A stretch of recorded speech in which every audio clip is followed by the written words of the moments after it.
الاخوان بصح خسرنا ضد فرنسا، ولكن هادشي راه ماشي معقول اللي دايراه فرنسا. جامعة احسن اللاعبين ديال افريقيا ودايره منتخب اللي جا قدامو ما كيعقلش عليه.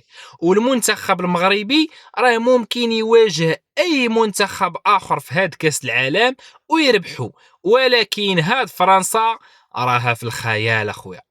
المنتخب الفرنسي الاخوان لحد الان راه ربح كل الماتشات ديالو بكل سهوله، وحتى الماتشات اللي جايين راه غادي يديروا نفس الحاجه، وغادي يكون احمض كاس العالم حيت داخله ليه فرقه هاربه في المستوى على البقيه ديال المنتخبات الاخرين. والصراحه الاخوان انا شخصيا كنستمتع بهاد الماتشات الاخرين ديال كاس العالم، ولكن الماتش اللي كتكون لعبه فيه فرنسا كيجيني حامض من البدايه حيتاش باين باللي هي اللي غادي تربح. المهم الاخوان خليو لي الاراء ديالكم في التعليقات، واش متفقين معايا في هاد الهضره ولا لا؟ تبقاو على خير.